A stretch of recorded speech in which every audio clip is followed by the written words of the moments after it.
तो आज मैं आपको बताऊंगा कि फेल्ड हेयर ट्रांसप्लांट को कैसे पहचाने, उसको रिपेयर कैसे किया जाता है और रिपेयर हेयर ट्रांसप्लांट का एक्चुअल कॉस्ट क्यों ज्यादा होता है, मेडिकल और साइंटिफिक रीजन के साथ। हाय, I am doctor Prakash Kute, a dermatologist and hair transplant surgeon, और हम डेली बेसिस पे ऐसे पेशेंट्स देख रहे हैं जिन्होंने पहले हेयर ट्रांसप्लांट करवाया है लेकिन रिजल्ट्स नेचुरल नहीं दिखते हैं। किसी पेशेंट में डेंसिटी अनइवन होती है, कहीं हेयर लाइन आर्टिफिशियल लगता है, कहीं ग्राफ्ट का प्लेसमेंट गलत होता है, एंगल डायरेक्शन गलत होता है। तो इस वीडियो का पर्पस आपको डराना नहीं है बल्कि सही डिसीजन लेने में आपकी मदद करना है। फेल्ड हेयर ट्रांसप्लांट क्या होता है? सबसे पहले क्वेश्चन, कैसे पता चले कि हेयर ट्रांसप्लांट फेल हो गया है? तो अगर 18 महीने से लेके 25 महीने हो चुके हैं ट्रांसप्लांट को, इसके बावजूद बालों की डेंसिटी जो एक्सपेक्टेड थी वो नहीं आई है, बालों की डेंसिटी आपको कम लगती है, हेयर लाइन अननेचुरल लगता है, बहुत ही शार्प है, या फिर प्लग्ड हेयर है, या बालों का डायरेक्शन गलत लग रहा है, या एंगल गलत लग रहा है, बाल खड़े खड़े से लगते हैं, या फिर आपके डोनर एरिया में पैचीनेस आ गया है, बहुत ज्यादा हेयर वहां से निकाल लिए थे जिसके कारण वहां का लुक खराब हो गया है। तो कुल मिला के अगर ट्रांसप्लांट के बाद आपका कॉन्फिडेंस बढ़ने के बजाय आप अभी भी ट्रांसप्लांटेड एरिया छुपा रहे हो, तो इसका मतलब है कि आपका ट्रांसप्लांट बहुत अच्छा नहीं हुआ है, वो सक्सेसफुली एग्जीक्यूट नहीं किया गया है। So when do we decide that hair transplant is failed? तो साइंटिफिकली हेयर ट्रांसप्लांट का फाइनल रिजल्ट 18 से 24-25 महीने में आ जाता है और इसी दौरान हम इसको फाइनल इवेल्युएशन करते हैं। लेकिन अगर इस टाइम के बाद भी इंप्रूवमेंट नहीं दिख रहा है तो समझ लीजिए बॉडी ने ग्राफ्ट एक्सेप्ट कर लिए हैं लेकिन प्लानिंग, एग्जीक्यूशन या टेक्निक में प्रॉब्लम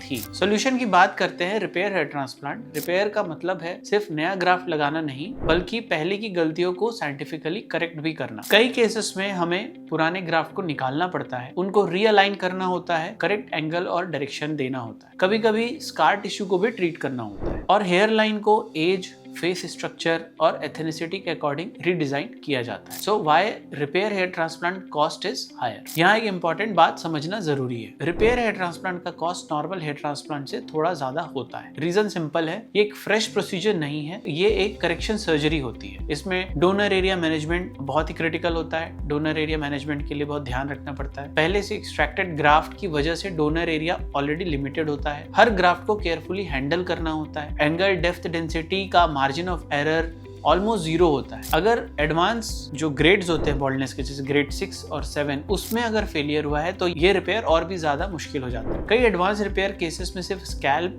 डोनर काफी नहीं होता, ऐसे में हमें चेस्ट या बॉडी हेयर्स भी यूज करने पड़ते हैं। बॉडी हेयर का जो टेक्सचर और ग्रोथ साइकिल, सर्वाइवल, ये सारा स्कैल्प के हेयर से अलग होता है, इसलिए ये सिर्फ एक्सपीरियंस सर्जन ही सेफली यूज कर सकता है। ये चीज प्रोसीजर को टेक्निकली और भी कॉम्प्लेक्स बना देती है। So the cost depends on case and complexity. Repaired hair transplant का फाइनल कॉस्ट डिपेंड करता है आपके बॉल्डनेस ग्रेड पर, इसलिए एक फिक्स्ड प्राइस कभी भी साइंटिफिकली करेक्ट नहीं हो सकता। सो याद रखिए, फेल्ड हेयर ट्रांसप्लांट का मतलब एंड नहीं होता।